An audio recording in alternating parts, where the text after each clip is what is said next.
Welcome to the Outer Realm with MicheleDerocher and Amelia Pisano.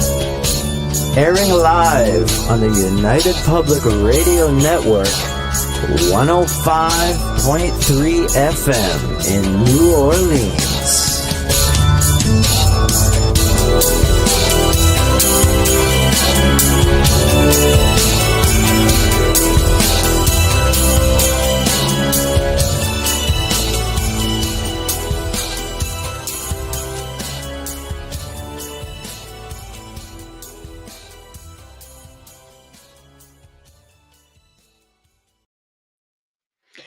Good evening, everyone. Welcome to the Thursday night segment of The Outer Realm. We are broadcasting live on the United Public Radio Network, UFO Paranormal Radio Network 105.3 from the Gulf Coast, 107.7 FM from New Orleans.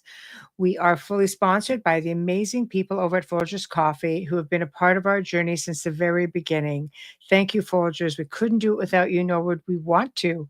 Also, thank you to Justice Snicker, a.k.a. Dr. Snick, the Sonic Surgeon, for the contribution of his voice, his music, and his time for the intro you just heard. He is an award-winning composer of Halloween, horror, sci-fi, and dark wave electronic music, which can be found at all of your favorite music streaming platforms. Also, big thank you to Steve McGinnis, the artist behind the banners and logos here at the show. Check him out on Facebook and Instagram. Also specializes in the horror genre and does fantastic commission pieces. So tonight is part 2 of the much anticipated segment with Kevin Estrella. And he's going to pick up where he left off, and he will be talking about some of the other ET visits that he's had and other experiences that he's had, telepathy protocols that he was taught by the Ponte and what they've been basically continuing on with teaching him, among other things. And this seems a little bit out there, but the coming Earth level extinction is a bit concerning.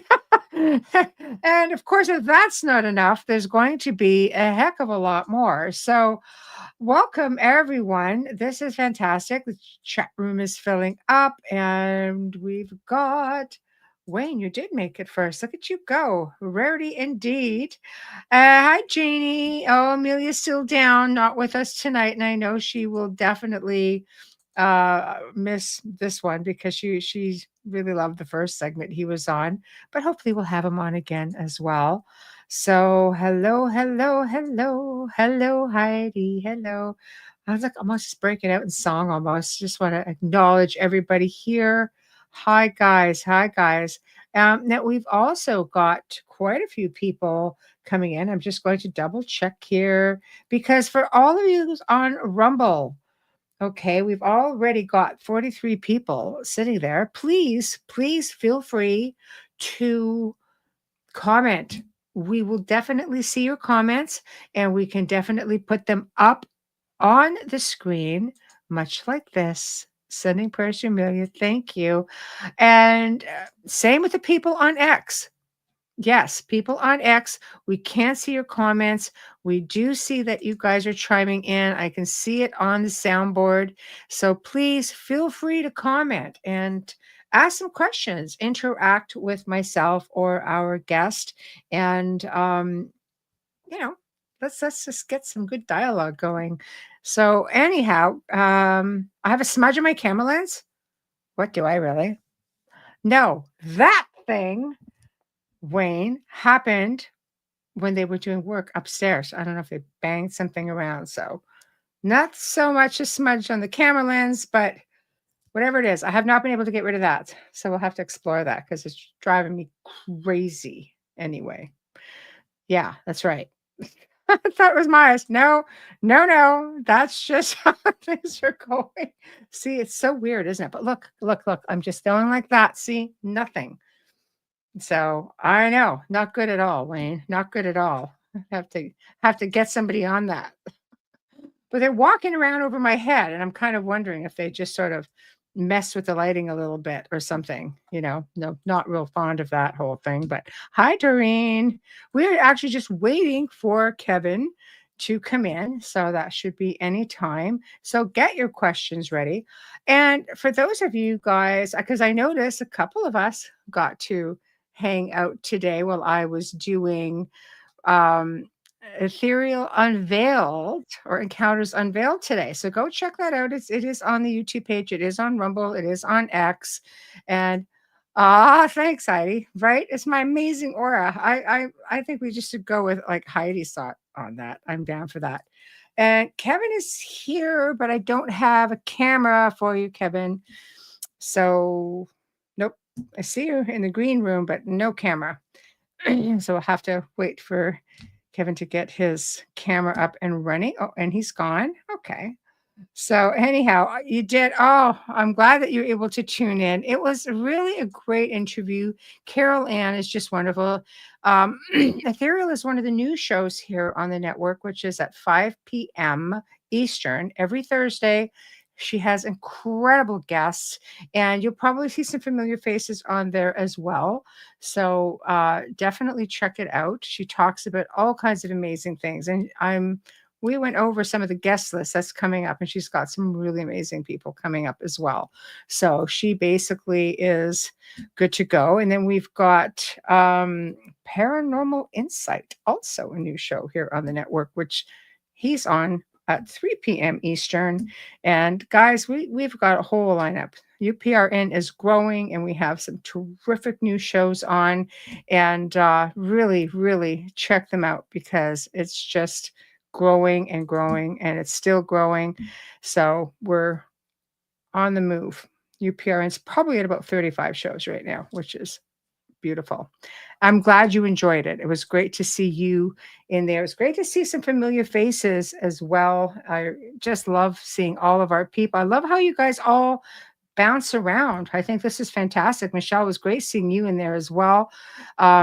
But I love how our guys all bounce around into the different shows that are on. So this is really, really great of you guys. Hello, Jen. Hello. Okay. So again, the last time Kevin was on, he talked about his relationship with the Ponte. And hi, David is on. Hello, David. David is actually on with us next week, you guys. And he's going to be on Wednesday night, the 20th. We're going to be talking about Atlantis. Yes, we are. But David's done a lot of research. It's going to be a lot of fun. And we're going to have a slideshow. Pictures. Yes, yes, yes. So I have to do that. And yes, para-unity. Very important. Very important. Needs to be done. Needs to be done. So I'm guessing Kevin's having a bit of an issue. Anyway, when he was on, he talked a lot about his experiences with the Ponte, and apparently they are on Twitter. So you can actually get messages from these guys through the institution that he works with, and can't ask for more than that. So I've been kind of following along, and it is very, very interesting. Super interesting. Hi, Alan. How are you? And this is what we're going to talk about, the reset structure. Another theory. Lots of amazing information and a lot of incredible stuff and research is coming out of this location.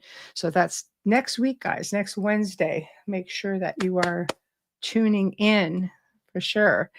So when we're talking about all of this incredible information with Kevin, of course, has a band, and it's called Pyramids on Mars. Does really well, and he really opens up and expresses himself about this journey that he's on, which includes some of this incredible experiences that he's having. And he discusses the multiple different star nations that he has visited with, and he talks about the Ponte and their culture and what was official first contact. I am curious to see what he is going to find, or what his opinion is on the disclosure. So does anybody have any opinion on disclosure? That's hit and miss, because there's a lot of people who are just essentially thinking, you know what, they gave us nothing. So, I mean, whistleblowers, we're coming forward with a lot of information. But Congress itself here in the United States, for those who didn't know, yesterday was a disclosure at Congress, disclosure meeting. And I'm seeing and reading a lot of mixed reviews on that. I thought there was some pretty interesting things on there, but apparently it's nothing. So it's like, okay, so if that was nothing, I can't imagine what's out there. What are they hiding? And why do they want to hide it? That's my curiosity. Why do they want to hide it? What are they hiding to go to these lengths? I think it's time that, we start putting this out into the forefront, because it's sort of like we talked a little bit last night with Tony. How Kevin is back. Oh, yeah, still need a camera. Yeah, Kevin, no camera. But with that being said, sorry, I'm just watching Kevin just to see if he can get a camera. You might have to just message me in the private chat. No, disconnected. Completely disconnected now. So sorry, guys. Bit of tech difficulty from his end. I think people have to factor in that we all pretty much have one of these now. Okay. And we are a society of technology. We are having experiences. We are capturing some of this stuff on camera. We are going through all of this. How do they just look at us and say, no, you're not really experiencing this? This is crazy. Okay. Yes. Yes, this is true too. Knowledge is power. Not that be not, but do not want the common person to have access to that knowledge. So how far ahead do you think they are? Technology wise. Kevin, I still have no camera. Okay, hold on. I see in private chat. 1 second. I'm going to try. Okay. All right. Hold on. He's going to try again on another device. Okay, that's fine. How far in advance do you think they are, technology speaking? Like, some people believe it's 50 years, some people believe it's 100 years, some people believe it's more. They've hidden so much. Oh, absolutely. Everything we know is pretty much not what we are all being conditioned to, you know, to learning, which is also something that, applies to Stig here, because he'll be talking about the different stuff with Atlantis, stuff that's going on in the Americas, long corridor, the points directly to the mouth of the reshut structure. Yeah, 7 days he'll have pictures. So it's just other stuff too. Like, why are we not made privy to some of this? We look at our ancient history and we look at the connections that the ancient people had with, let's face it, with extraterrestrials. So why are we in an age right now where we're fearing them? Nobody wants to admit that they're there. I think it's crazy. I think it's absolutely crazy. You look at ancient structures, you look at the different hieroglyphs, petroglyphs, you name it. There are stuff all over the place. And some of this information is put right out there. So why I mean, is this why they keep going through cycles where they're trying to erase history? Huh? That's food for thought as well. Advance beyond what we can wrap our heads around. It would be mind blowing if it really came into being. Well, I think Joe, our producer and network owner, has often said as well. Then they might have to admit that they've known about abductions, and why wasn't anything done about it? Their people are being taken. I don't know. Right? Mislabel. Yeah, absolutely. Hi, Tamara. So I don't know.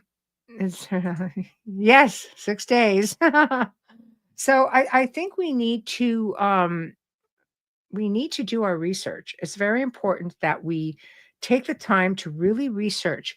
And whistleblowers, a lot of these people risk their lives. And just so you guys all know, there is a show coming up in the new year on whistleblowers and the risks that they do take when coming forward with some of this stuff.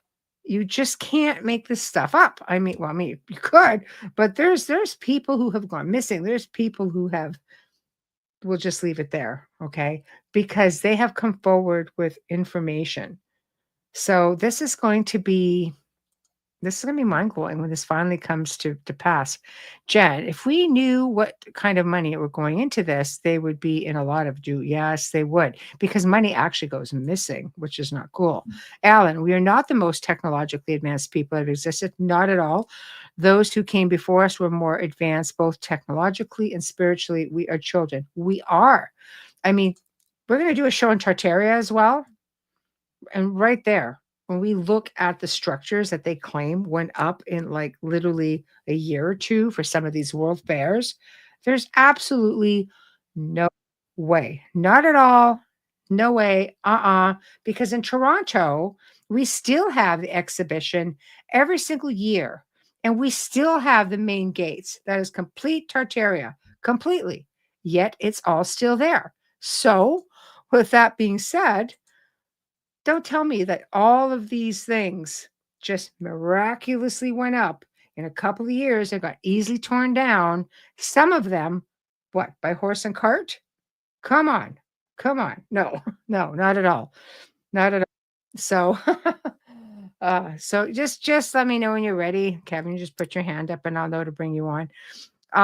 So, let's start factoring some of that stuff in. I mean, so much has been kept. And well, I can't because you're in the green room. Do you want me to bring you in? Yeah, once you're set up, I'll bring you in.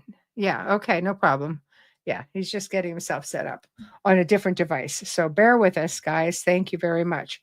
So, I mean, if we're factoring some of that stuff in, we have to really factor in, come on, look, we're either being played for fools, seriously, because there's absolutely no way that they could do that. That kind of technology takes incredible skill and it takes incredible, shall we say, equipment to make it work, especially when you're looking at how huge these things were. People look like ants in front of this stuff. How are you going to manage that? You're not, because we in Toronto still have some of these buildings. They never tore it down. It's all still there. And you can go and see this year after year. But I'll tell you, the city is starting to creep up on it. So some of these buildings are going to start melding into some of the newer stuff, and we're going to eventually lose it. Saturn and Neptune are going to be sharing in pieces, and every 36 years, this happens, and paranormal UFO sightings happen in history. Very true. Very true. Hold on, still taking comments. The money comes out thin air. Funny that, doesn't it? I can't wait for the Tartaria. I'm looking forward to doing it. I've got quite a bit of research on it, and old photos, and we'll definitely get into it because I am anxious to hear what you guys have to say about it. Absolutely. And none of people are critical thinkers. I agree 100%, Kathy. Jen, humans are disposable, and that's what people who tell the truth. That's exactly what happens. Exactly. Agreed. You ready, Kevin? Yeah, all right. So without further ado, Kevin is in the house. Hello. Hello. How are you doing? Good. How are you? Good. We had some technical difficulties there. I see this. Well, Old Faithful. I love it. Yeah. Now keep in mind, I am on my cell phone, so I'm not. I had everything hooked up through my laptop directly to my router. So Right. hopefully that we'll have a clear signal and not get broken up. So so far so good. So far so good. So what's been happening since the last time you were on, before we start getting into the whole gusto of what we're going to talk about? Well, actually, what has been interesting, because one of the things we will be talking about are my ongoing extraterrestrial visits that happen. Yes. And I get quite a wide variety. Let's just put it that way. I had an interesting visit about 3 weeks ago, which we'll get into. Okay. But the amazing thing that's been happening recently has to do with, we'll be talking about the Ponti, who are behind me, the Zetas here, who Yes. have been my teachers, and I gave a special request in the summertime about helping me develop my telepathy, and they have been working with me with that, and I've been basically going into alpha theta states in the mornings and evenings, and I'm starting to hear my neighbors telepathically. Wow. And sometimes I'm starting to see images and seeing through people's eyes, glimpses here and there, hearing phrases, hearing a ball drop, hearing somebody who must have been half awake, and hearing a shutter of their curtains banging against a window. I'm hearing that telepathically in my ear, left ear. Okay. So I'm experiencing things through people's eyes, which is what the Ponti told me would happen, and not to be alarmed by it, because this is them helping me to get into the right alpha state. So that's really cool. We'll be talking more about that, because that's the newest thing that's taken place. And I love it. I love it because it's a form of evolution. Like you just keep growing. Yeah. Right? It's like every time we connect, it's just like, all right. You just keep going. And I love that. I love that it's a continuous learning journey as well. It's not just, hey, we're here. You're actually interacting and you're actually getting something out of it, which is phenomenal. It's ongoing. Yeah, it's something that I gave a special request to back in the summertime, because Sue Walker, who's a telepath for the Ponti, she needs to, she's not going to be around forever, and there has to be some succession planning, and that is what I was talking about, saying, I'm the next one to pick things up from here. I need to get my level of telepathy up to hers. And they said, we agree. So you want teachers? And I'm like, yes, I guess that's what I'm asking for. And they said that from now, which is beginning of July through to September, you're going to have several Ponti teachers come to you and teaching you at night. And it'll be happening until September. And that's what they said. They said that you'll start to hear your neighbors telepathically. Do not be alarmed. And then eventually you will differentiate our voices and hear our voices. And so what happened was, back at the beginning of September, just like on clockwork, like they said, one morning I heard clear as a bell. I heard Tani, one of my Ponti teachers. We knew that her voice sounds like Judi Dench, the actress. And I heard clearly the voice of Judi Dench say to me, every morning and every evening, practice it. In regards to what I was doing, practicing getting into alpha, clearing my mind like a pool, like a pond of water to with no waves, and then I'm able to differentiate the voices that are not mine. And she knew that I was doing this. So then, once I heard her voice, I went on to Twitter, because the Ponti are on Twitter at Sandia Wisdom. If you want to follow them, folks, Real Extraterrestrials using Twitter, check them out. Which is crazy. I love it. Yeah, I've been following them since 2016. Every single day I'm on there.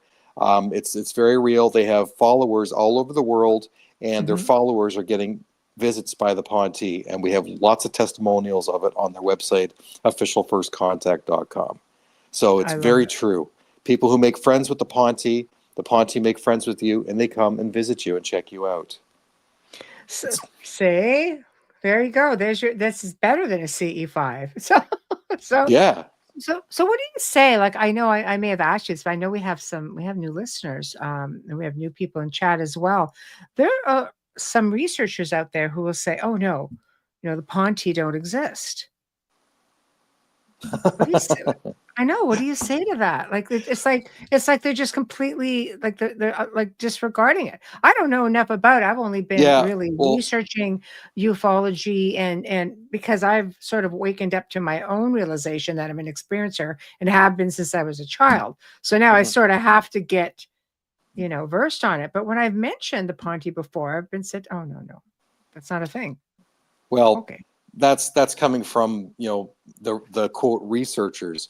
Why don't you ask the First Nations, like the Zuni tribes and the other Pueblo tribes of New Mexico, who live there, and they know very well of the Ponti and have had interactions with them for hundreds of years.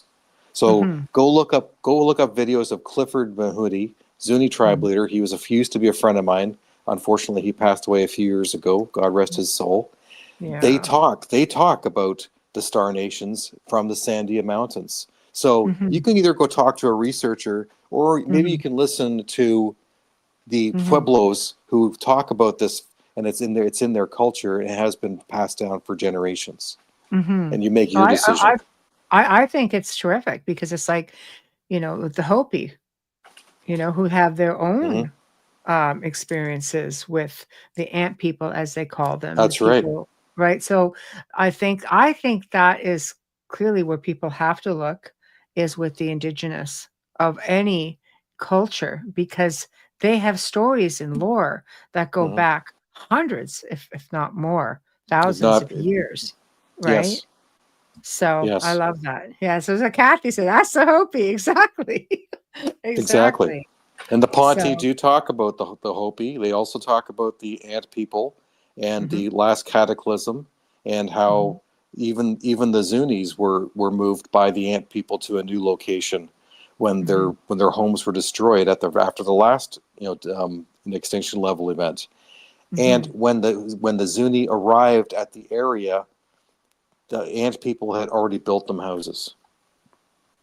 Wow.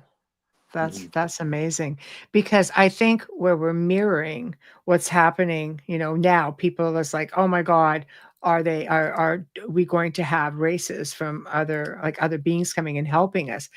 People think that we're heading into cataclysm again. People think that we're, theorizing, but we're in darker days, and they'll say, well, are they coming? And they're people just like, no, we got ourselves into this. But yet I hear something like this, and it's just, but then again, I realize too, there's a different type of connection with the indigenous people than what we have right now, because I think we've been so conditioned to ignore contact, or to ignore those signs.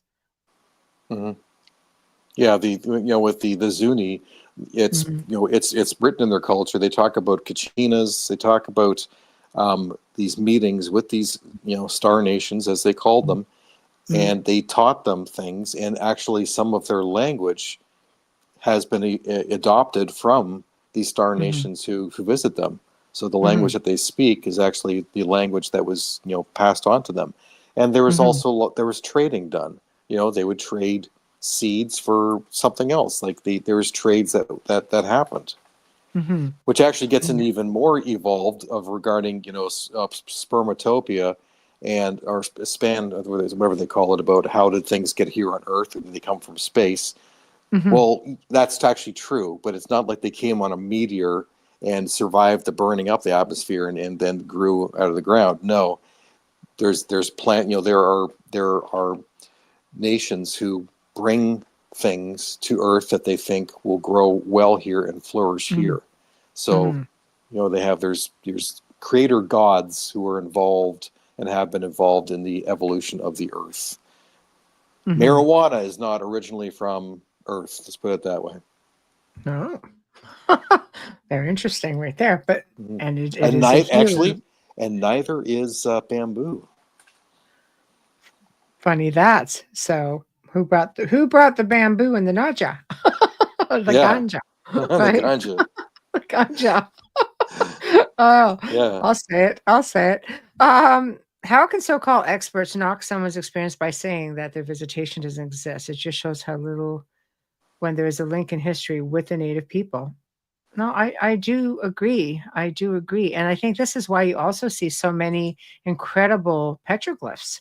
I mean, the Hopi have shown some, of the petroglyphs, but there's other stuff or they show copies of it. Like they don't show, I don't think they take people to the actual sites anymore, do they? Well, funny you mentioned that. I went with a friend and we visited the petroglyphs, some of the petroglyphs around Albuquerque. And we actually had quite an incredible experience with that. Okay. Want me to tell you what happened? Please, of course. Okay. It's your show. Just go crazy. So a friend of mine, her name is Michelle Aguirre. She studies Dolores Cannon's protocols for quantum it's like I don't know exactly how to explain it, but it's getting into trance, and it's basically you're quantum jumping into different lifetimes and reliving these lifetimes. And she's done this as a hypnotherapist, professional hypnotherapist, with many different people. And she has 2 very thick books on quantum disclosure of where they went to, and what they were seeing, and the lives that they lived in the past, and it covers a whole bunch of different things. And like I was skeptical at first, and then I started reading her book, and I'm thinking, there's no freaking way these people are making this stuff up. This is very detailed, and they're reliving things. It's deep. Yes. It's freaking crazy. And so I'll tell you when I really started to believe things, because she took me into the effing desert to see the petroglyphs. And she wanted to meditate. And I'll tell you what happened, man. Oh man, good. Okay. I can't make this stuff up. And so we walked a mile in the desert to get to some of these petroglyphs. So it was a hot summer day. Beautiful, sun shining, but there was a thunderstorm that was off in the distance, and so we get to this area, and then when we're standing, then all of a sudden we see the rocks there, and then we could see these petroglyphs, and of course it's blocked off with with police tape saying "Do not cross this," and we're like, who's gonna know? No one's gonna know. Who's gonna know? that right. TikTok meme. And so we cross over. And then we start getting close to these petroglyphs and started seeing some very interesting things. And then there was one that captured my attention. And it was a circle inside a circle inside a circle, almost looked like the target symbol. But I recognized aren't those like portal ones too? Yes, that's what it was. It was a portal. Wow. That's exactly what it was. The ones that you see, like some of the petroglyphs, you see those drawings of that. Yes, those are drawings of actual portals. And the reason I know this is because I actually have a photograph on my phone that somebody took of a portal like that, exactly like that formed over in the desert with this spiral circle of almost like dirt and stuff like that. So I've got a photograph of it. I'll have to probably send it to you another way. But when I saw that, it's like, that's a portal. And so Melanie wanted to open it. And so there's always got to be that one friend, eh? Yeah, there's always that one friend. I'm like, oh, this isn't a good idea. I don't know about this. The logical guy. This is not going to go well. It's not going to go well. And so she sets up her laptop, and it's looking at her, and she's lying next to this picture of this portal, this petroglyph, and then she starts speaking, and it almost like robotic, and she's talking. It's them talking through her, talking about how this is a portal for many star nations to open up and come through in this area. And I don't remember everything that she was saying or doing, but then she started doing this stuff with her hands, and I'm filming her with my camera as well. And then all of a sudden, it's looked like it's starting to rain. Like there's just looks like small fragments of rain are starting to fall. And I'm looking at her, and I'm going like this, and it's like there's nothing. I don't feel anything. I could hear the thunderstorm off in the distance, but there's still no rain. And I have my sunglasses on, and I'm thinking, oh, maybe it's just my sunglasses. I take my sunglasses on, I'm looking at her, and I could still see the stuff that looks like rain that's following her. Then I turn to the left. I don't see anything. I turn to the right. I don't see anything. It's only when I'm looking at her when I'm seeing this stuff. And I'm thinking, okay, what's going on here? I don't feel very comfortable about this. And I don't know what she was doing, but anyway, the long and short of it was she was doing this stuff, and I think she was activating the portal. And then she said, you have 5 minutes before the storm is going to get to you. And I was thinking, doesn't seem like it's that close. But then we realized that we better get going. And so we pack up quickly, and within 5 minutes, the wind picked up, and the wind is blowing across the desert. The sand is blowing. The thunder is starting to come, like this huge wall is coming towards us. And we're just booting it through the desert, trying to get back there was like these massive centipedes crawling across the ground, running in front of us in the sand, and it was freaky. But long and short of it was, because I was skeptical, right? Right. I'm the host of Pyramids of Mars UFO Radio on the Artist First Network, and we were doing my show that night, and that's the reason why I wanted to get back, because I was afraid that we were going to be late for my show, because we were doing a special live from Sandia Mountain with the Ponte. When I got back, Sue was talking to us, and then one of the Ponte interrupted Sue and turned to me and said, "Kevin, in the desert, were you paying attention?" And I was like, "Oh shit, no, I wasn't." And they said, So the Ponte were spying on us when we were out there in the desert. They were with us at that time. I didn't know. And they knew that I was not paying attention. I was more worried about being late for the show. And they wanted me to be paying more attention to what Michelle was doing. So with all that stuff, I realized that she was the real deal. Whatever was going on, whatever trance she was in, it was no bullshit. So, sometimes you have to experience these things yourself. I'm a skeptic too, and I meet a lot of people who claim that they're the reincarnation of Jehovah, or reincarnation of this or this reincarnation, and I'm very skeptical. I don't not believe them, but I listen to them. Of course, I'd like to have proof and stuff like that, but I always listen to people. It's always nice. Yeah. I listen to people, and I never doubt anybody's experiences. I do not never doubt what they're saying, because I don't know. I cannot prove it or disprove things. Everyone's got a story. Yes.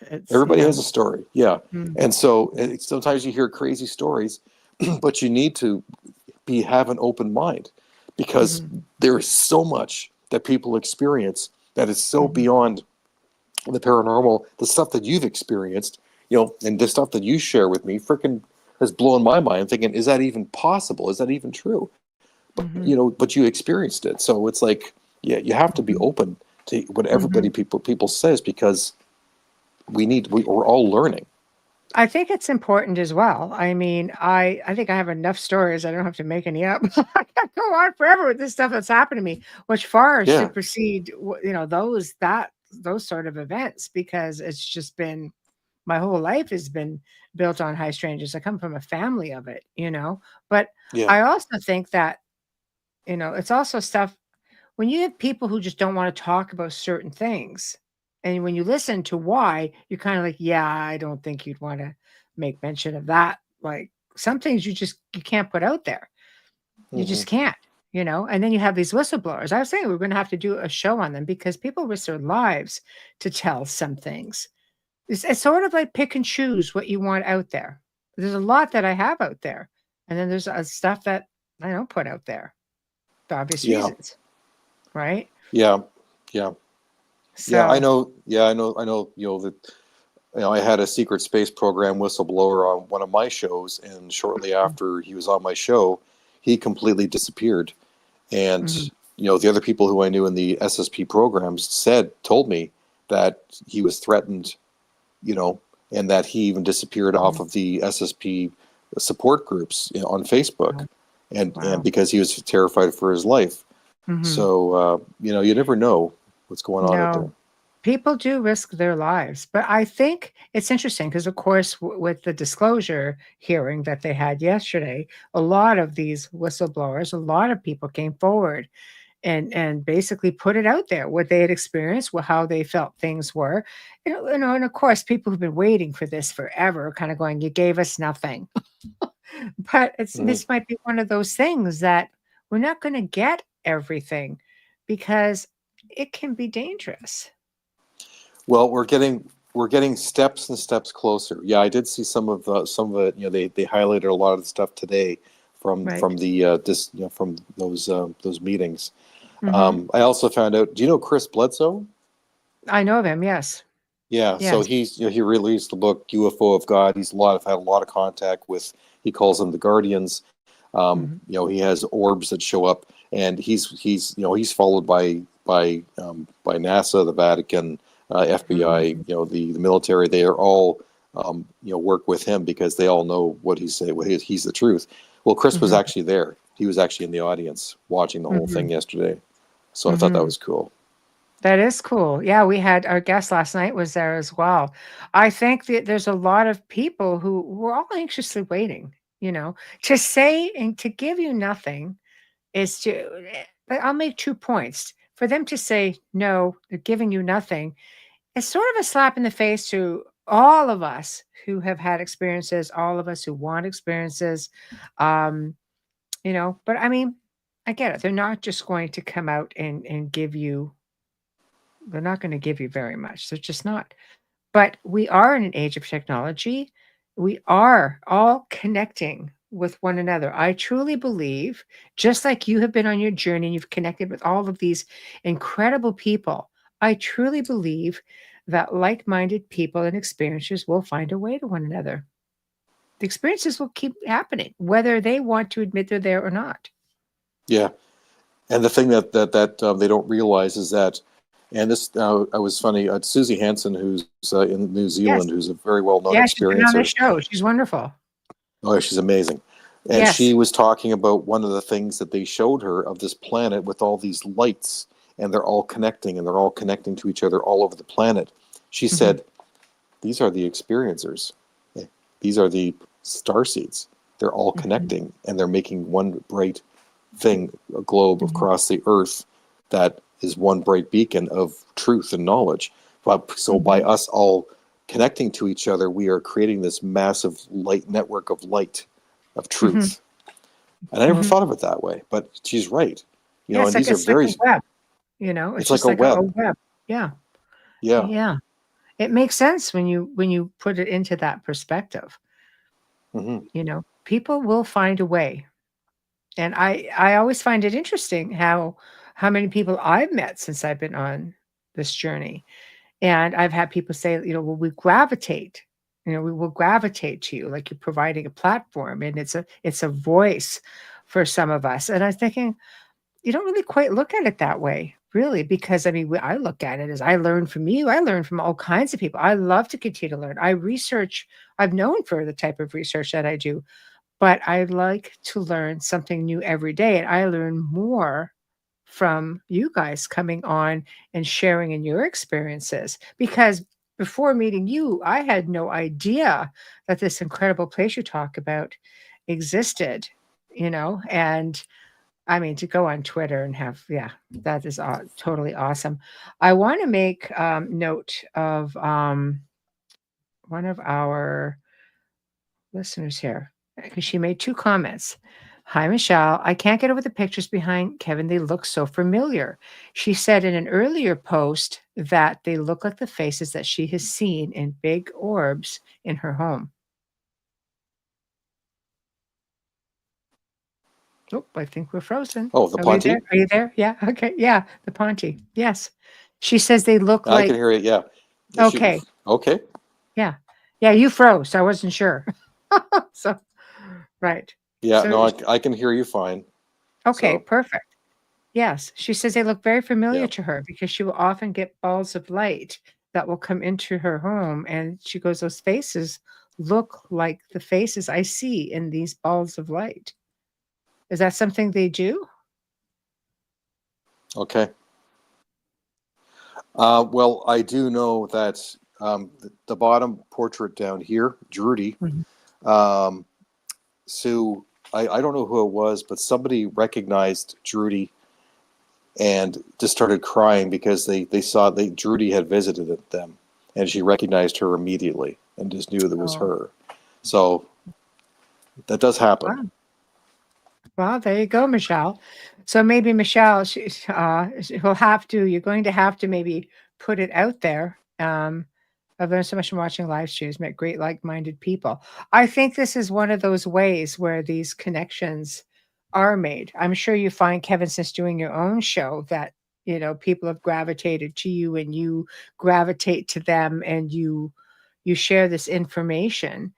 But that's pretty much how it starts. I think it's in networking that keeps it all going strong, because otherwise, with the type of censorship that we have going out there, I don't know how much we'd get out there.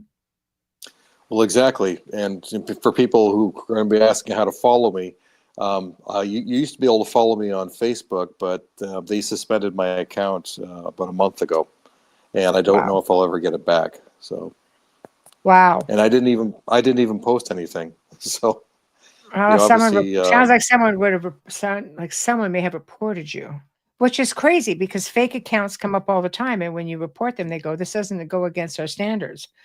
So, what do you have to do to get a profile removed? Is my question. If you well, didn't they post they anything, there they you go. suspended my account. I didn't post Wow. anything. Wow. See, No. doesn't take much, does it? Um, okay, so let's go from there. So you ended up having this incredible experience in the desert, the portals. Um, Mhm. portals, I think, are something that we have them all over the world. Do you find that this is how the Ponte will come in and out of our space through portals, or is it just like a quantum thought? They haven't talked very much about using portals here on Earth for themselves. Okay. They talk about when they're doing interstellar travel from Earth to other planets. Hmm. There's quadrants there that they go to, which are almost like kind of like wormholes. Hmm. The best way to explain it, they're areas that they're able to skip through, and Hmm. it's like shortcuts and stuff like that to Right, be able right. to navigate back to, say, they're going back to their planet Pontel, which is 40 light years away Hmm. in the Zeta Reticuli. So Hmm. it varies depending on those pathways that they take. They say sometimes the trips can take anywhere from 3 weeks to 3 months. So I guess it really depends on Hmm. factors, but they're able to take shortcuts in space. Hmm. That's interesting. I just That's I interesting. just don't know the technology behind it. Hmm. Yeah. Well, they get here. That's what's important. So you were talking about telepathy, and they teach you telepathy protocol. What is the telepathy protocol exactly? The Well, do's and don'ts. the Pont. Okay, the Ponte. Actually, it's Tani, one of our teachers. She developed the Telepathy 101 primer, which is Hmm. it's a free telepathy primer or telepathy book that you can download at their website, officialfirstcontact.com. Hmm. It's available in about 17 different languages. It's completely free, Hmm. and it talks about how to develop your telepathy. Okay. And they go into a lot of details about telepathy is more than just hearing a voice in your head. Mm. Telepathy is communicated in symbols, in visuals, in emotions, um, and auditory. It's communicated in multiple different ways. Hmm. So, but it's also each of us has a particular learning style that we're more attuned to. Some people Hmm. are more visual learners, others are more audio, some are Hmm. more kinesthetic, with touch. But most of us are kind of like, Heinz 57s, where we are a blend, where we have strengths in each ones. So Hmm. it's really a matter of knowing ourselves and knowing our best ways of how we communicate. That's Hmm. step one. Step two is learning about your mind and alpha and getting yourself into an alpha state.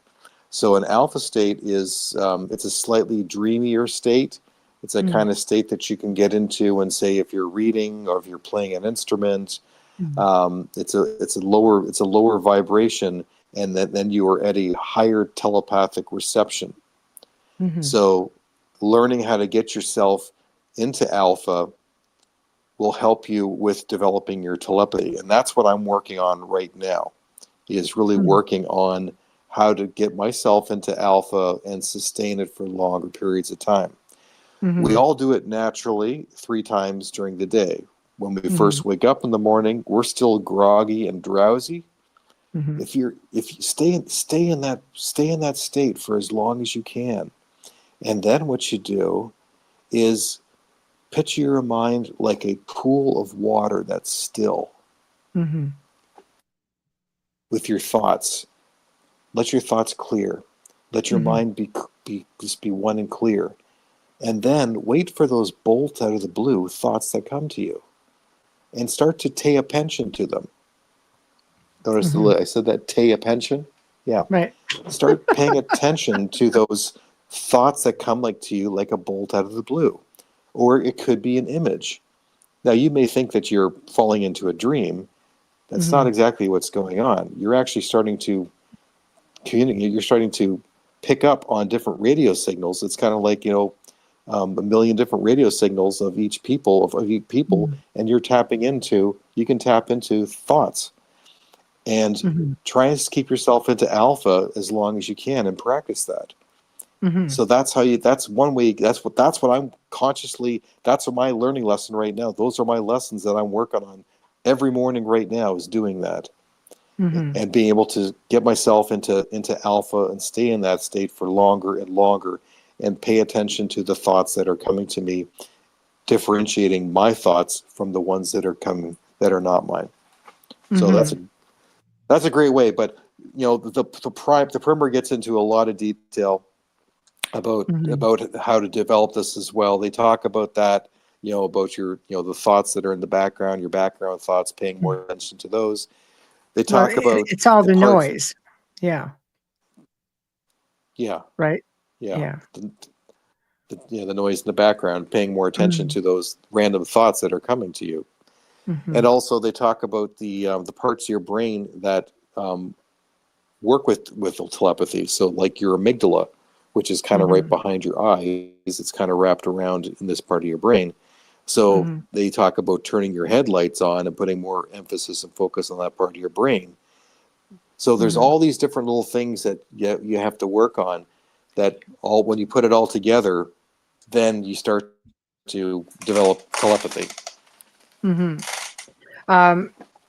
Question for you, Shane and Tammy. Hello. You've mentioned a few books, one about God, another about telepathy.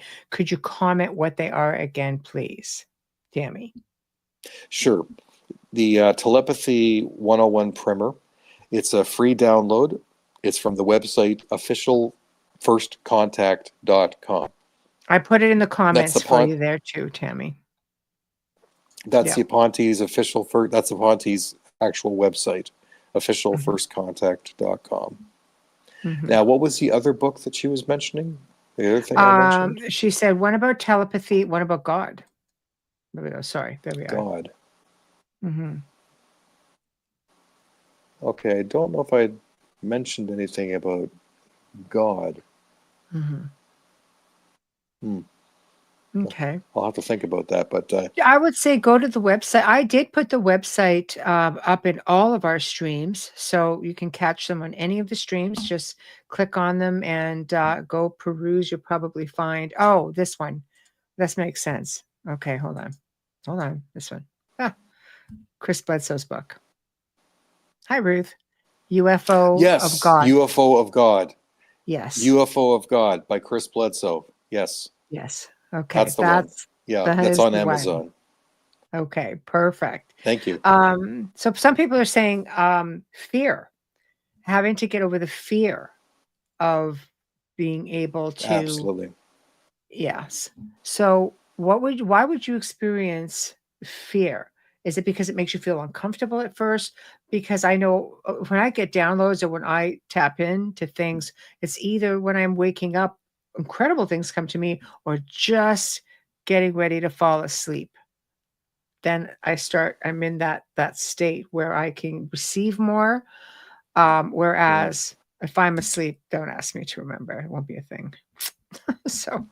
Yeah, I'm the same way. Yeah. But there's nothing to be afraid of.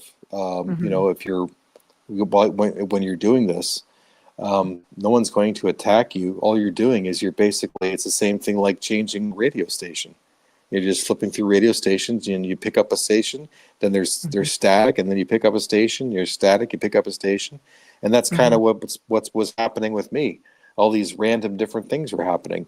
Some of it was auditory, and some of it was visual. I remember the auditory, like twice I heard like a ball dropping on the ground going doo, doo, doo, doo, doo, doo. And I was thinking maybe somebody was asleep and they were woken to the sound of a ball dropping. Why am I hearing a telepathic ball? Then, hearing curtains knocking against a window, that was pretty wild because I was only hearing it in my left ear. Well, my telepathic left ear I didn't hear it physically. I heard it telepathically. Right. So that was pretty wild. Yes. And then sometimes I would be seeing images. It was like I was seeing through the eyes of somebody who looked like a hotel bar, and he was on a higher place, and he was coming down 3 steps, and there was a lady, an Asian lady wearing a red dress, and she's under a light, and she's looking at him, very amicably, and I was seeing that through his eyes. Then the next thing I was seeing was somebody looking at their phone, and there was a text message there, and then it was like dash RFK or something like that I was seeing. So I was seeing through somebody's eyes there. The next thing I do is I would see somebody participating, playing soccer. It was a soccer match or something like that. I was randomly seeing through different people's eyes. It was flash this, flash that, flash this, just like if you're switching channels on a TV station. It was freaking wild. It's like I saw that, I heard that, I saw that, I heard that, and then one morning, I heard Tani's voice, clear as day, saying every morning and every evening, practice it. What I was doing, she said that, and then this is the part I didn't say. I went onto Twitter and I said, guys, I thought I heard Judi Dench's voice saying this, and I've been seeing all this random stuff and hearing all this random stuff telepathically. And I said, am I losing my mind? And then I think it was Beam, one of the Ponte, came on and responded to me and saying, we were all placing bets here at the mountain when you'd be getting back to us. Yes, it was definitely Tani, whose voice you heard, who was speaking to you. She knows that you've been actively working on differentiating people's voices from your own. And oh, by the way, we were all placing bets when you were going to come on here on Twitter and tell us this. And one of your Pyramids on Mars groupie fans, one of the last Estrellas, won the bet. So nice. I thought that was so cool. That's nice. So my band Pyramids on Mars, my band Pyramids on Mars, I played concerts here for the Ponte here in my condo, and the girls have given themselves a nickname. They call themselves Las Estrellitas because my last name is Estrella. Well, Estrellita means little stars, and they just love that name. And so that's what they call themselves, the little stars. That's fantastic. I love that. I love that. Aw. Las Estrellitas, yeah. I love it. It's it's such a cool connection. It is. It and is. I actually had a concert for the Ponte here. If you want to check out my music, go to pyramidsonmars.com. I forgot to mention that. My music is instrumental rock, very similar to Satriani and Steve Vai and guys like that, but it's I'm more classically influenced. But check out my music. The Ponte really love my music. I had a concert for them last Thursday, and I can't see them because they're always invisible. But I asked them, if you could maybe like leave something or maybe move something so I know that you were here. And it just happened to be that later on that evening, I was walking by my desk, and I have crystals set up exactly in specific spots on my desk. And my pyramid and obelisk crystal had been shifted to the side, and this other disc I have was moved to the back of my desk. So they moved that stuff that night. I knew it. It was like, oh, guys, thanks so much. That's just awesome. Aww. So they're never very far, it seems.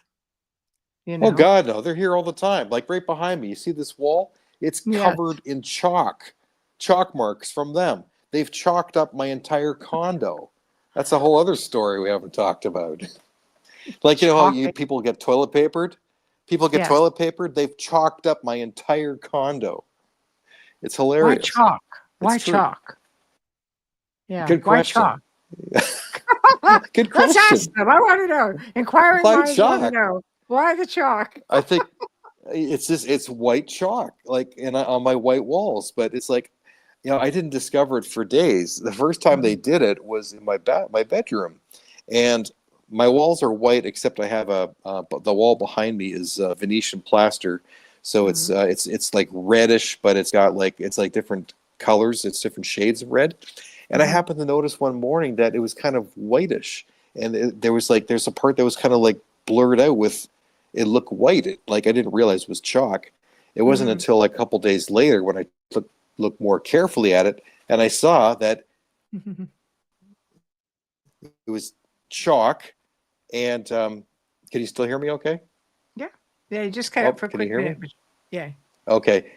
Yeah. I cut out for a second, and Yes. then when I looked in the light, I could see these handprints all over the walls. Four-fingered handprints. The Ponte had like marked their hands all over. And then I discovered that they did it in the hallway. They chalked up parts of my hallway, and I could see handprints. But the craziest one is that I didn't discover it until the sun was hitting the right angle in the hallway, and just by my bathroom door, right at the top of the roof, there are these hieroglyphs of a different language written in chalk. I didn't write those. I was like, oh my God, there's symbols on my wall, and they're still there. I'm not touching that. That's evidence. Did So you take it's pictures? Like, did incredible. you document it I've and taken send it off? pictures. I've Yeah. documented it. Yeah, Yeah. I sent it to Grant Cameron because he was Yes. writing a book on this kind of stuff. So I sent it to Grant Cameron, but I Yeah. was anonymous. I didn't want my name being associated with it, just Yes. because I Because. didn't understand what it was, and I didn't want to be ridiculed or mocked. Somebody saying, "Oh, Kevin, you just you do so much work with Grant. You're just trying to get attention. You probably did that yourself." So I just went anonymously, and just said it was, just set the stuff in. Please don't publish my name. But Right. we'll see. Yes. Was he able to decipher any of this? Was he able to figure it out? Oh, frozen. Frozen. Hello. We're frozen. Well, that would be cool. So, I'll just keep going. So perhaps they use chalk because it's not easy to see and it's easy to remove. Interesting. Interesting. Possibly. I mean, Alan, I suspect people have forgotten the power of crystals. I am a big crystal buff, frankly. So, I think it's kind of good to meditate with them personally. Oh, okay. And hold on. Okay, just waiting for your picture to come up. I see you in the green room, but I'm not seeing you here. So let's try this again. Remove, add. How bizarre. There we go. Could say, there we are. Okay, All I'm right. trying a whole other thing. Okay. I'm back. All right. That was weird. Everything just dropped and went. Phew. It did. Yeah, Can you hear I me know. okay? Yes, yeah. No, you just kind of went frozen. We were just like, okay, we'll try again. Yeah, the whole Yeah. StreamYard just crashed on me. Okay. I don't know. Yeah, we were still going, and you were just gone. So, okay. So let's talk about. We've talked about telepathy. We've talked about the communication. Um, what about? I mean, it's a little concerning, but you're talking about Earth level extinction. Do they tell you about things that are coming? Is this something that they're trying to warn you about or warn people about, or is this something that they're just talking about that's happened before? We know it happened before. Is there concern of I have to say, a repeat?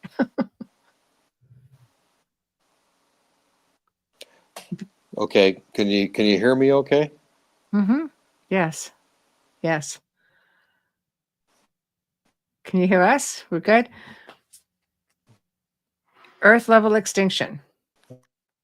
Oh, Okay, we're you're cutting out. Yes. You're okay. cutting. Yeah, because you're breaking Yeah, breaking up. You're up breaking. there.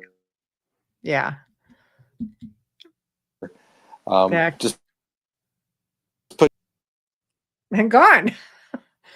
Well, somebody is definitely, I think, over there. I mean, mind you, if we think about it, the very first time he came on the show, we also had a bit of a tech issue. So much so, in fact, that we had to remove the episode. And the last one was just pretty much flawless. So now it looks like we're back on the bandwagon again a little bit. So coming into chat, I will just put up some of the comments as well. Yeah, this one, Kathy, the Pontier messing with you. I think so. I think it could be a thing for sure. The Swish Big Brother's listening all the time. Not wrong on this. I thought this happened before. It did. It did happen before. Yes, absolutely. So, we were mentioning, I guess Jen was mentioning Preston Dennett before.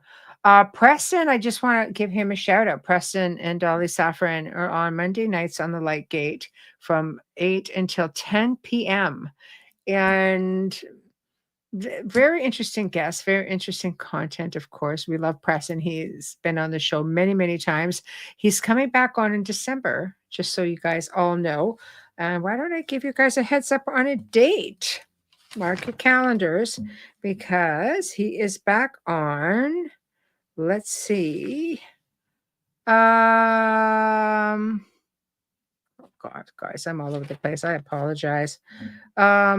Preston, December 4th. So that's going to be Preston's next appearance on the show. But both he and Dolly are dear friends and have both been on several times. So you can check out the archives and do check them out. That on their show. Good evening. We'll have to rewind this one. Hi, Richard. You might just have to. It's kind of going into different directions for sure. So we've got, I love Preston as well, Jen. He's just so down to earth, just salt of the earth. He's just a wonderful, wonderful human being. And back. Oh, nope. There. Yes. Good. I think. Hello. Hello. Nope. We're losing you. You're completely frozen. Completely frozen. Completely frozen. The puppy is now house trained. Yay. It's a cute puppy. You're frozen, Kevin. And gone. Okay. Okay. So with that said, keep the comments coming, guys. So let's talk about we'll get Kevin's take on it when it comes back. Earth level extinction. A little bit of a concern. Earth level extinction. I mean, it happens every what? 11, 12, 12,500 years, 13,000 years. We definitely get that. What is in that tomb? Tomb? What am I missing? Interference. Yeah, I don't really know. I know it's a great live. I know. Well, maybe there's just something that does not want him talking. What is in the room? Oh, God, it's CL. I'm okay. I know. It's sort of what I'm kind of wondering about. I mean, they visit him all the time, so it's possible. I think if he comes back on, I'm going to recommend that as well. In my room. Well, I've got a lot of things in my room. What are you seeing? Elaborate. Elaborate, CL. Extinctions as a way to dumb down human beings. Again, you're not wrong as well with that. Validates how much truth there is out there. Yes, 100%. 100%. It was the same thing last time. Well, the time before that, yeah, it was pretty bad. We actually had to take that show down because it was just spending more time losing him. Yes, the stuff behind me. There's all kinds of stuff behind me. I've got a lot of antiquities, a lot of books. That is a skull back there. Yes, on the third shelf. It's real. Absolutely. Anything you're curious about, feel free just to make mention. I will clarify. December 4th. Yes. Preston Dennett. And we're going to be talking about something really cool. Okay. We are going to be talking about, okay, because it's December, right? So we're going to actually be talking about elves. Preston actually knows about elves. So we're going to be talking about elves. You guys definitely have to check him out. Yes, I am actually the owner of a few. I have parted with one. That guy behind me is called a phantom skull. He came out of a university in Germany a long, long time ago, and used for medical stuff. But he came to me as a haunted object. So he's very heavy because he's actually encased in glass, like molded right on it. So he's pretty rare. They're highly sought after. My oldest skull is a medieval skull, which came out of the St. Elizabeth's flood of 1425, I believe it was. So really old. I gotta go. Nice to see you, Michelle. Thank you for stopping in. Hopefully Kevin will get back and then we'll be able to finish watching or, hearing what he's got to say. He's always got great things to talk about. Let's see. We don't get Earth level extension. We get rest time after time.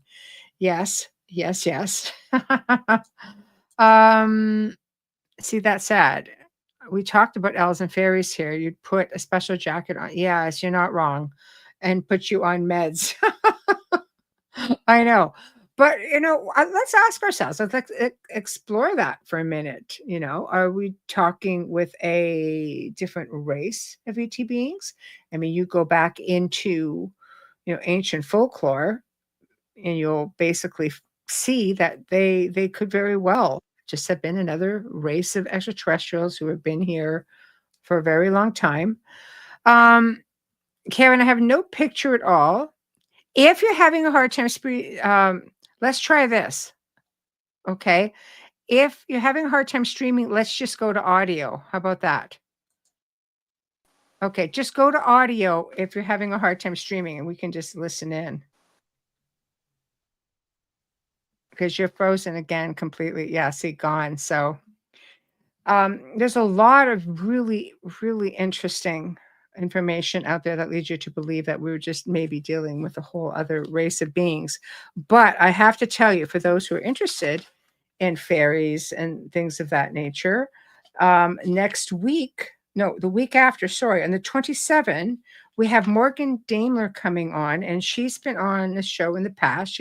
She's one of those people that we're bringing forward again because of the fact that popular demand kind of thing.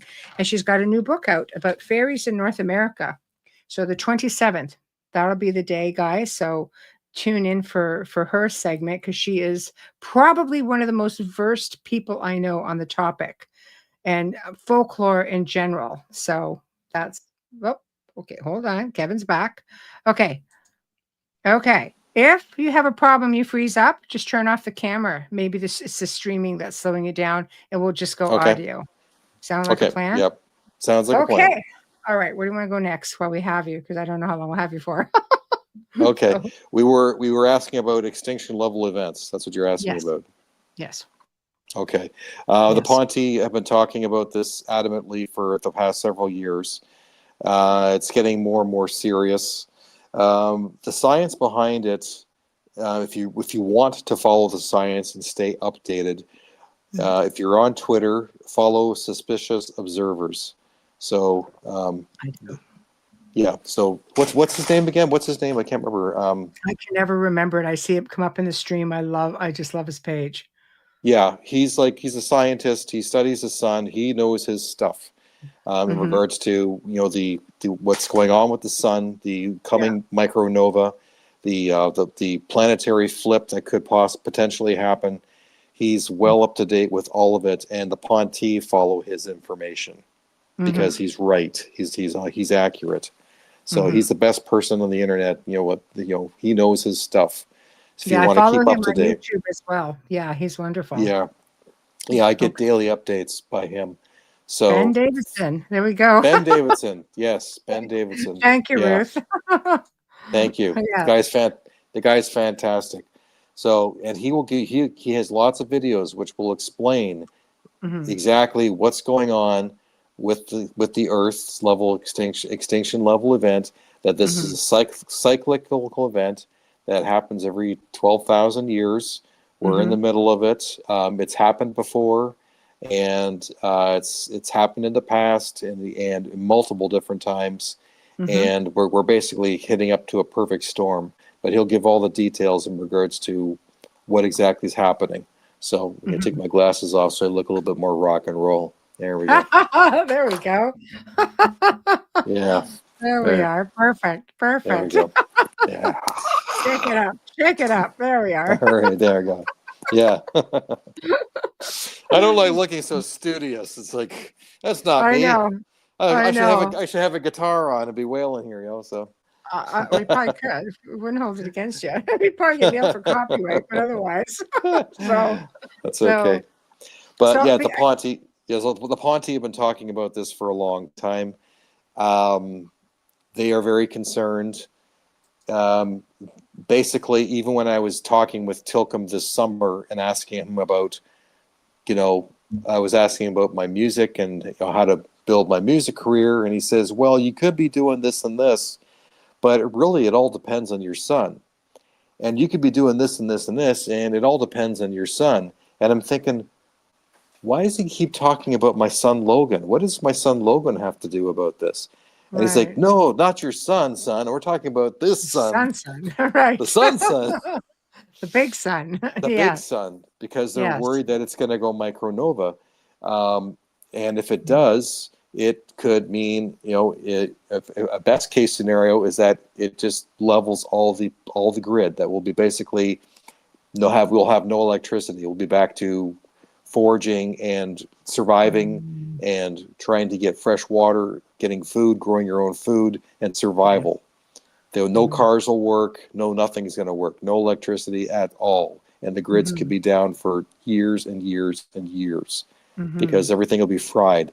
It happened before in 1867, the Carrington event, where there was a CME, and it actually caused the telegraphs to set on fire. So it burnt all the telegraphs. So this has happened in the past. So they warn about this, but it also could be a worst case scenario that if the CME is big enough, doesn't matter what side of the planet you're on, whether you're facing the Earth, the sun or not, it could be a complete extinction level event, destroying everything on the surface. That's the absolute worst case scenario. Right. And these things have happened in the past, and that's why we have stories of the Hopi, who the ant people helped them out, moving people underground. This is all part of our history. Underground cities, and humans being rescued and staying underground for periods of time until it's safe to go back outside again. Because what's happening is that we're having a geomagnetic excursion right now where the polars, the North and South Pole are their side. There's more than one South Pole. It's shifting, so it's all messed up. It's not straight and sturdy, and the magnetic field protects the Earth from the bombardment of the sun's rays. It naturally reflects it off.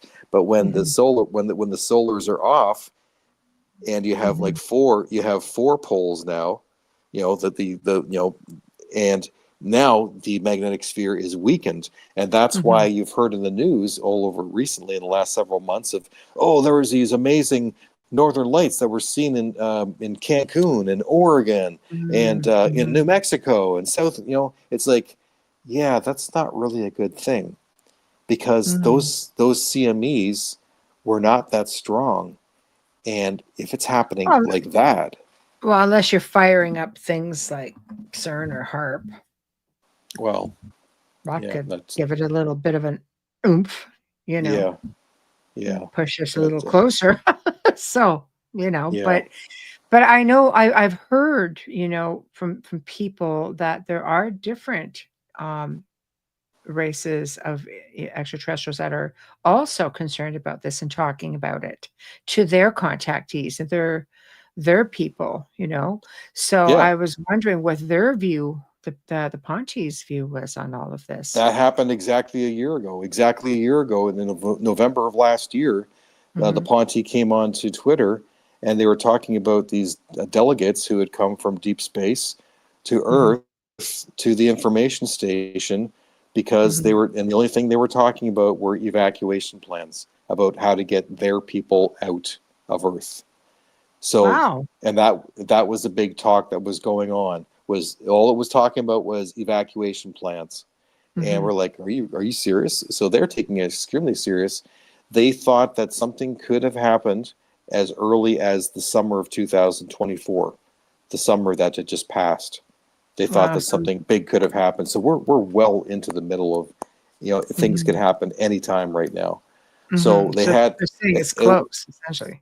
It's so close, yeah. So it wasn't like they're trying to abandon us, but it's like when you're on a plane and the stewardess says, "Put your mask on first before you assist others."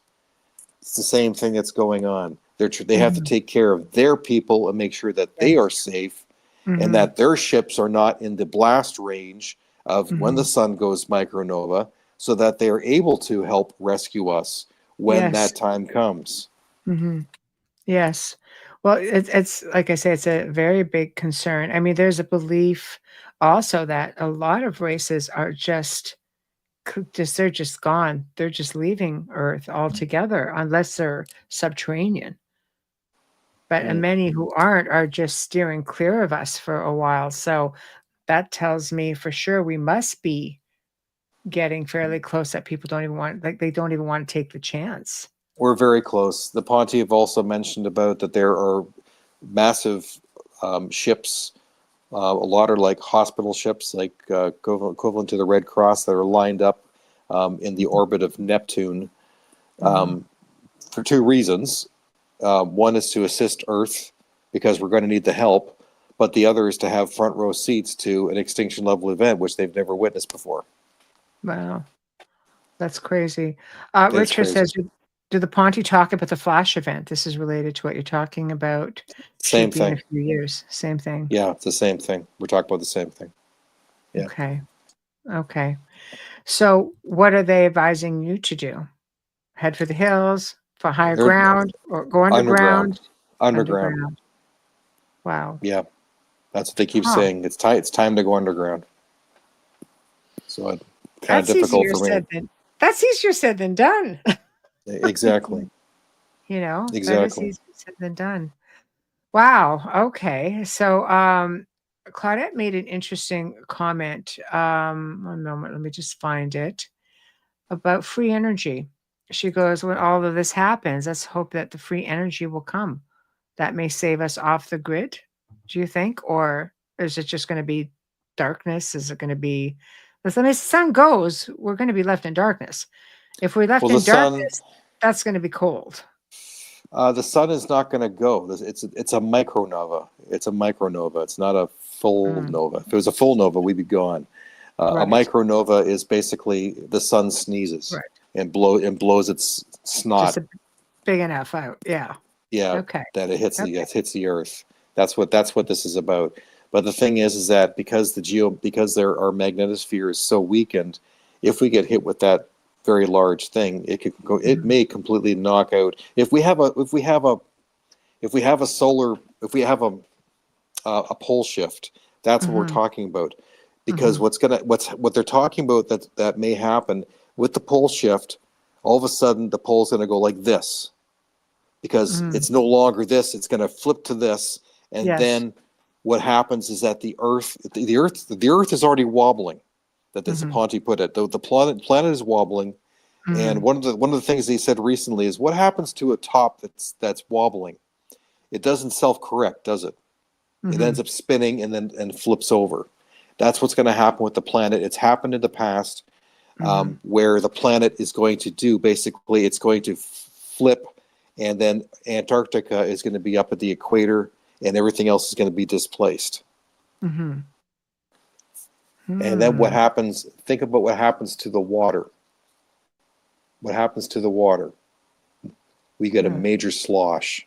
Yeah. Everything on the coastline is gone. It's all gone. Yes. So this is what they're worried about. Catastrophic for sure. Absolute catastrophic. CL's like, when does this happen? So where it could be any time for what you're saying. It could be any time between now and the next 2050. Right. So it does, but you'd like to think that we've got some time, at least some prep time, but some people are saying prep quick.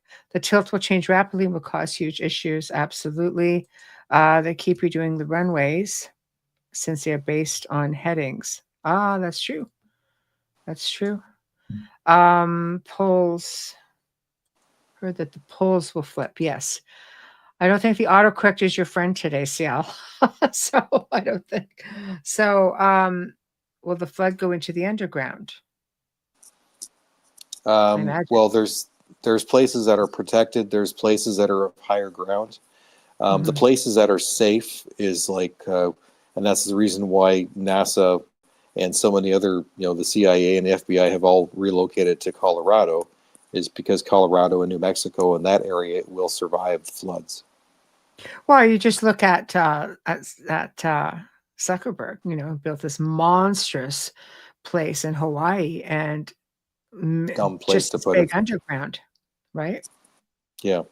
So that's a dumb place to put it. I know. Yeah, let's just go to volcano capital, and that's not going to end well. So okay, so that's again a little bit unnerving to think about it. So, but again, it falls into that's the reason why. This is the reason why the Ponte and other star nations, 23 star nations, are here to have official first contact. They are still actively working at official first contact.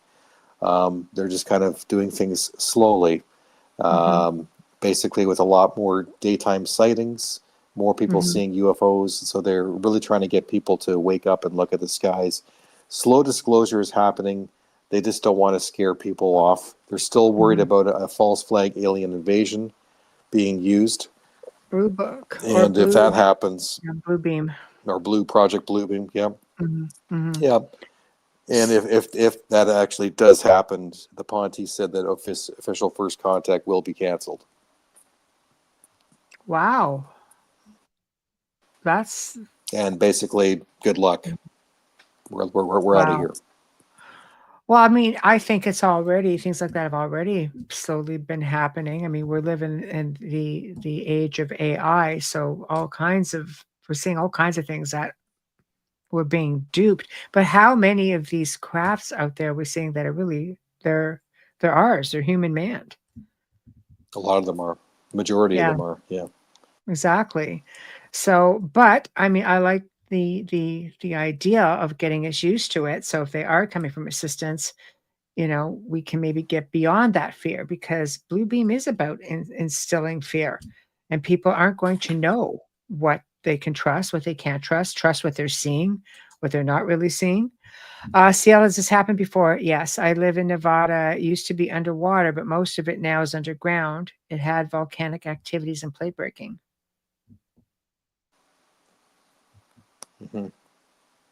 So, okay.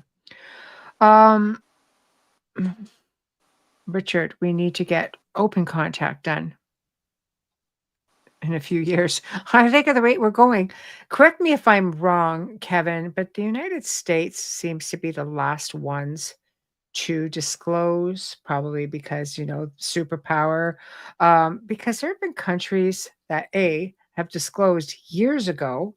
B, there's some that have always been open about it for the most part. France has been one of those countries. Peru has been one of those countries. Mexico has so many darn UFO and extraterrestrial sightings. It's mind blowing. The amount of Yeah. footage just that everyday people take and post online. It is mind blowing Mm. what comes out of Mexico. I think they're still just waiting to have that official first contact that the whole planet will witness, and that it will no longer, it'll be a monumental event that nobody will be able to doubt that it did not happen. So we're waiting on the U.S. essentially, who's holding everything up. No, the OFC is going to be initiated by the Federation. So eventually it's going to happen at some point, but it may be at a point where it's like a disaster has already taken place. So I don't really know. I know the Ponti are very frustrated. They want OFC to happen now as much as we want it. They're very frustrated about it. But it's basically we have to go by what the Federation is how they're putting things through. But I know that things are still moving ahead. Sue asked, and this is I put this quote out not too long ago. She said, in the last 6 months, are we anywhere closer to OFC? And the response was, yes, because because of your star. It's because of what's going on with your star. So once again, if things get close to blowing up big, I think that's when we're going to have OFC, because we're going to need assistance. They can't save all 7.888 billion of us, but they're going to try and rescue people and move other people. Are they looking for certain people as opposed to other people? Are they looking for people with certain abilities, people who are more open? I know that they will be rescuing, some people. And I think that the people that will be chosen are the ones who are right-minded, who are more consciously evolved, who are already, ready to meet their Star Nation brothers. It's the equivalent, like, do you think, some jockey football guy who, goes to football games, all of a sudden wakes up on a craft, and he doesn't know anything about ETs? What do you think is going to happen? Who's going to be in trouble? Yes. Who's going to be physically in harm's Aggressive. way? It'll be the ETs.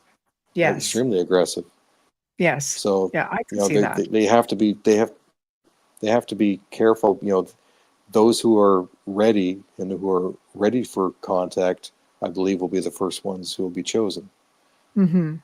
So comment, Angels Are Alive. Hello, nice to see you here. Thank you for joining us. Hello from Washington State. U.S. government has everything to lose if they disclose because of where they have all their fingers in for the last 90 years in ufology. Real disclosure is the experiencers. Yes, I agree with that statement. 100%. 100%. Well said.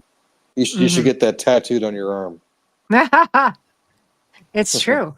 I mean, think about it, because then they almost have to admit that they knew about abductions and didn't do anything about it. I mean, they would have to. It's such a huge wormhole that it goes deep, because they've been reverse engineering this stuff since the World War II. The Nazis had UFOs. They had Hanabus. They had Vril. They had flying saucers. And the whole Project Paperclip. No, so the whole Project High Jump of Admiral Byrd going to Antarctica, to stop the Nazi bases down there, and they were attacked by these flying saucers that cut one of the battleships in half. So this is real stuff. This is the real thing. Oh, if to say, you're forbidden to talk about it. When they forbid you to talk about it, there's an issue. This is interesting. I think ET is going to out the governments in forceful disclosure. I don't know. What are your thoughts on They're that? going to end up. Yeah, well, I think that a disclosure is going to come from the ETs. Mm-hmm. Eventually, it's going to have to come from the ETs. Mm-hmm. I really don't think the government's going to just really disclose. No, they have a good thing going, I think, the way things are. So, has the Ponte ever said anything about what's going on in Antarctica? Yeah, I went there because that's pretty. There's a lot going on. There has been since the Nazis have been down there, the Germans have been down there. There's a lot going on there. Think about South America. How much is in South America? There are maps out there that show that Antarctica used to be attached to South America. Wow. I know. Yeah. No, there's so much with Antarctica, with civilization down there. It's flash frozen. Pyramids down there, stuff that they've found deep under the ice of extraterrestrial beings. There's so much that's being covered up. I wish I knew more. I know. But, Okay, let me pose this. What about the Grand Canyon? Because they know that there are things there. Yeah. Under NASA's control, right? You're met with armed guards pretty much when you go into certain areas that are off limits. What are your thoughts on that? There's Egyptian, there's stuff that ties back to Egypt and some of these caves and stuff like that that's in there. Well, they try to tell you it's a hoax, but it's not a hoax. Otherwise, why would NASA be there? Why would you be getting met by armed military? Right. Yeah. If they're protecting it, there's a reason. Oh, yeah. I just thought wondering if they'd given you any little bit of insight on that. That's a big one. No, they haven't given me any insight. No, that is definitely very big. Yeah. Yeah. Yeah. God, I love it though. Okay. So where do you want to go next? I know. We've got about 15 minutes to play around here. 15 minutes? 15 minutes. We think here. We could, we've talked about, some of the interesting things that has happened in the last few years was, I'm quite sure it was a Ponte who taught me about astral travel. And then I started to do that a few years ago. It happened 3 times by accident before I started to do research, trying, questioning what was going on and leaving my body. So I honestly think that because the Ponte have given me lots of downloads of information, and then this information comes out later on. I mean, they taught me about tonal language of the cetaceans and whales, which I ended up then writing a song. The song Naf Waffen actually has a translation in one of the melodies, which says, "Do you hear me?" which is a tonal language that was taught to me by the Ponte. Real story. But don't have time to get into that. But they've also, they also taught me about, telepathy and music, communicating music on a telepathic wavelength, and I've been working at that ever since for this last several years. Music is a language, right? Music is a language, yeah. But like tonal, there are tonal languages. The whales speak a tonal language, and they speak a telepathic tonal language. Yes. So tones, yeah. Well, vibration. And apparently, yeah. And apparently, the other thing that the Ponte told me this summer, they said, because I have a parrot, Frisco. I have a green sheet conure. He's my little buddy, and he talks to the birds outside all the time. The Ponte said, all that chatter that you think is just background noise, after a while, you're going to start to understand them because they are talking to each other. Like, oh, there's a hawk. Watch out. It says they're speaking to each other. Start paying attention to the language of the birds, of which what Frisco and the other birds outside are saying.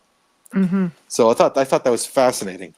That it is. I believe all species have vocalization. Like they can all communicate with one another. I think it's just we are so limited in our physical form I think when you step out of that, then those limitations go away, and you can really see the universe and all that it encompasses for what it is, right? Yeah, and So, animals are highly more telepathically sensitive than we are. yes, Um, yes, and it's a big part of their communication. I mean, that's why animals can sense danger much mm-hmm, faster than us before mm-hmm, you can even make a move. But mm-hmm, the other thing that's really cool, this is a really interesting thing. Drudy, on the bottom here, as you can see her, mm-hmm, mm-hmm, one of her pastimes, one of the favorite things that she likes to do when she has time off, she goes with one of her girlfriends. They go down south to areas that have these swarms of birds. You ever see those swarms of birds that kind of like move around like each other, and mm-hmm, big swarms of birds? So mm-hmm. they do what's called sky kiting. So with permission, they ask these birds if they can telepathically merge with them and have fun to create different images. And so sometimes you've seen pictures that people have captured of like these tens of thousands of birds that look like a big whale, or they look like a human's face, or they look like one big bird, or they Mm-hmm. look like a dolphin and stuff like that. It's not Mm-hmm. pareidolia.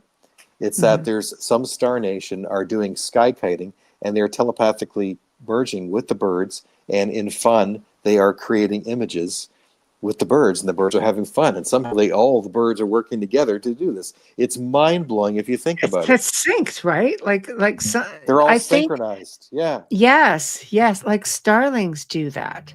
Like they'll go in a Starlings. Yeah, whole that's group, it. Yeah. I think there was a couple in Europe I remember reading about, and they researched them. And because after a while, it's like you say, there was some kind of a language to it all, the way they would sync and the way that their little bodies would move around. And they spent years researching this. And I'm thinking, who Mm. knew that was even a thing? It was fascinating. Yeah. Question for you. And fish do it too, apparently. Yeah, fish Yeah, schools. Go ahead. yeah. I know they travel in schools. I think nature is incredible. Question: does Yeah. Kevin do higher consciousness work as well? With myself. Yeah, I do it with myself. So that's where, with the telepathy, working with the telepathy, working with my telepathic communication through my music, becoming one with my instrument, Mhm, and writing music in the way that the Ponti have taught me. And one of the ways they've taught me is about going to the edge of the black of the universe, mhm, basically merging with the collective consciousness, and then creating music with the collective consciousness, and mhm, me just expressing my emotions and my my potency through the music, but becoming a catalyst working with the collective consciousness. And that's why mhm. my last two albums, every song was written in one take. One Mm, take. I pick up my guitar, get a sound. The whole song is just written in one take, not mhm, one edit. mhm. Just it was one Wow. stream of consciousness. So Mhm, that's for me. That's some of the consciousness work that I'm doing. mhm, Um, the the astral travel as well. So mhm, I've really been working on that in the last several years, learning how to disconnect myself at mhm, nighttime and being able to astral travel. mhm, Um, Dream work. Pay mhm, attention to your dreams. Your dreams are your traveling multi dimensions. So mhm, I love going to sleep because it's school. It really is. It's not just dreams. You are traveling multi dimensions, and you are learning stuff about yourself, and you're able to explore different things. Dreaming mhm, is amazing. We are actually mhm, awake when we were mhm. asleep, and we were asleep when we are awake. When you understand that, everything changes. Yes, yes. It's a whole Deep other. thoughts here, guys. Deep It thoughts, is. man. Go deep. It's a big rabbit hole. I know. I It love it though. is. I love it though. Keep a dream journal. Yes. I I agree. do. I I do. do. I It's do. full. Yes. When I have Yes. something like out of the norm happen, I definitely write it down. So, um, Mhm. question, because I just went at one of the comments that are way up there now. But when you hear certain sounds, for example, some, like when you hear the clicking, the clacking, I thought that was great. I have been corrected by you and someone else going, those are mantis. I'm like, Yes. there's a bug in my house. That's What? right. Right. And then now I feel bad Yeah, that's saying it. right. Right. Right.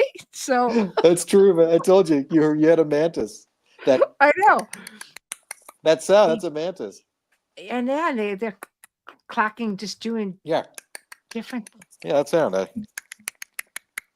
That sound, I'll yes. see. And the Okay. weird insect sounds, yes, because that happened to me Yes. too. Yeah, like little, Yeah. like just little crazy things that Yeah. happen. So what I had a do what? mantis visit me one time. Yeah. Go ahead. Well, clearly so did I.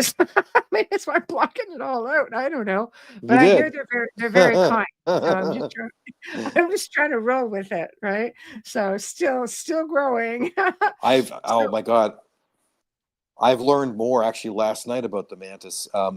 Jeff Selver, you'll want to have him on your show. I have. Holy cow. Yes, he Have has you? been on. He's Oh my God. amazing.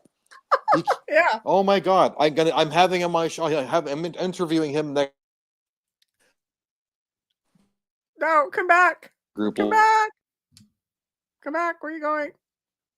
Oh, don't freeze Here? now. It's too close. Too close. Okay. I can You're hear you. having him. I Okay, can hear good. you. You froze completely. I'm like, I can not hear you now. fine.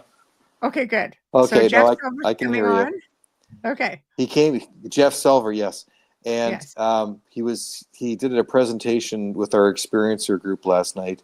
Somebody Yes. asked him about the mantis, and he said, yes, they are like creator gods. They are beyond space time. So there's a lot more to the mantis than we Yes. realize. So, Yes. and my first experience with the mantis is he totally got it because he's good friends with Susie Hansen. Yes. I was That's right. I was hypnotized once, and the last thing that the hypnotist asked me to do was to go all the way into the future. I went all the way into the future, and I was met by these three. I thought they were just grays, like ETs. Mhm. This is before I even met the Ponte. They looked like three grays, Mhm. but they had like insect heads. Their eyes looked more like praying mantises. And I Yeah. was confused by it all because at that point, I didn't know about the mantis beings. I just knew about grays because this is like, and so the hypnotist asked me, what's going on? I'm being met by three grays and they're handing me this ball of light. I take this ball of light and I put it into my mouth, and then I become one with source. I become part with God again. Mhm. And I'm reset. And then it was about 2 months later, it was the first time I was ever watching a presentation by Susie Hansen talking about being on the ships. And then she starts talking about the mantis beings and drew some pictures. Mhm. And I went, oh my God, they're real? I saw them under hypnosis. I was Yeah. like, they're real? So somehow I have a connection with the mantis because I was shown them under hypnosis before I even knew that they existed. I Mhm. don't understand it. It's still a Mhm. mystery to me. What is my Mhm. connection with them? So I when think Jeff everything's Silver connected. talked about they're beyond space time, all of a Yes. sudden I clicked and thought, I think you're right. Yes. Yes, because they're as Richard say, really science oriented. And Yeah. they help with the hybrid program, so that's very possible as well. I don't know. I do believe. I think if you have contact with some, why wouldn't you just automatically start being connected to others? Um, who are also of like mind. Alan's like, I don't trust anything that looks like a mantis or any insect. Call me crazy. Well, I was a little bit concerned about that too, but then I mean, talking with Preston Dennett, talking with you, I've spoken with other people like, no, they're actually very kind. But then I know there are other people who have not had such kind experiences. It's almost like every race has this, it's just not so nice people. We're the same. We've got great people. We've got not so great people. I'm sure it works the same in Yeah. every community, right? But don't be prejudiced against a star nation but that's a bug. I'm not going to trust a bug. Really? No. No, I know. I've met reptilians. I've met reptilians. Are you going to say that they're evil? Mhm. No. Mhm. There Mhm. are more species. There are more species of reptilians in the galaxies than there are humans. and many are benevolent, very spiritual. I've met. My first star nation I was ever met by was a sauroid reptilian who met me in my condo in 2017. An amazing experience. See, again, don't judge a book by its cover, because I mean, I think No. when you RV some of these, it's like anything else. Some not so great, others are just pretty People give the amazing. Alpha Draconian reptilians a bad name. I'm very protective of the Alpha Draconians. We're talking about the reptiles with wings who look like dragons. Yes. I telepathically merged with one back in 2018 in front of 200, 300 people at the Alien Cosmic Expo. And he actually allowed me to feel what it was like to be physically him. When he dropped into my body, I almost threw up, and then I was trying to interrupt the speaker.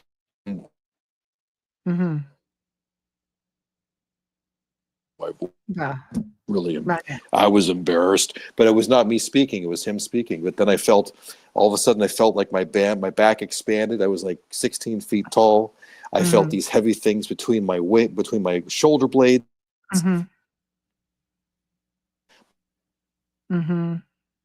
My back felt electrified. His message was very simple. Okay, let me know when I don't freeze. Let me know when you can hear me. I can hear you. Still here? Yeah. Okay. Yeah. The message was, do not judge a star nation by their appearances, because that's a cosmic prejudice. You wouldn't want to be judged. You wouldn't want all humans to be judged on one group. Don't do the same with us. Judge the individual. 100%. And I think that's where we have to leave it. We're at the top of the hour already. So, all right. Okay. We made it. Woohoo! So how do people find teeth. you? I know, it's quite crazy, eh? Yeah, it's best place to find me now these days is my website, pyramidsonmars.com. You can also find me at my radio show, Pyramids on Mars UFO Radio, on the Artist First Network. So those are the best places to find me, pyramidsonmars.com. Lots of links there. What do you have coming up? Anything What's fun? that? What do you have coming up? Anything fun? Concerts? Anything like that? Just looking to book more concerts for the new year. We just played a show in Toronto a couple weeks ago. We are rocking it. We are freaking shredding it up. Pyramids on Mars is playing live throughout Ontario, so really exciting. So keep an eye out for us. I'm excited for you. So, well, thank you me too. for joining me. Thank you. Thanks, Michelle. Oh, it's a pleasure. It's a pleasure. It's a lot of fun, very informative, and people really look forward to when you come on. So I'm glad that we had you more than we didn't. So that's great. Yeah. Yay. So I know. So I will be in touch, and I will have numbers. If you want to copy the recording, because I know from your end it was kind of sketchy, I would be happy to send you one so you have the full show. I would love it. Then I could post it on my channels too. Okay, yeah, because I know it just cut off every time that you dropped off. So I will send you one, and then you can play around with it if you need to a little bit. Okay, thank you. You're very welcome. Well, thanks for having me back on, Michelle. It's a pleasure, and you take care and have a good holiday and keep rocking. Okay, yeah, you too. Yes, all right, will do. Thanks a lot. Okay, thank you. Thanks, all Kevin. Right. Okay, Bye. guys. I know. All right, guys. We've come to the end of another fantastic segment here of the Outer Realm. Big thank you to Kevin for joining us. Thank you guys all in chat. You just totally are awesome, and you make it that much more fun. So thank you. Big thank you to Folgers Coffee for sponsoring tonight's show, every night show. Big thank you to Justin Snicker. Big thank you to Steve McGinnis. We appreciate you all so very much. Now, again, guys, next Wednesday, he's in the chat room tonight. David Stig Hansen is going to be discussing his research on the Richat structure and the African Atlantis. He's made 3 expeditions to the structure, Also known as the Eye of Africa, he believes this natural formation may hold the key to unlocking the legend of Atlantis. His discoveries include evidence of ancient quarries, canals, shorelines, seawalls, other potential intelligently created features, and he has evidence of a cataclysmic event there. So he's going to share a lot of that with us tomorrow, or next week, I guess, on Wednesday night. And Thursday, we welcome back our friend Micah Dank, who's going to be sharing some of his further research on astrology within the ancient texts. Now, he's been on the show, he's done the Bible, he's done the Book of Enoch. This time he's going to do a series of ancient Sumerian texts, which is going to be pretty interesting as well. So again, thank you all. Have a terrific weekend, and we will see you all next week. Good night.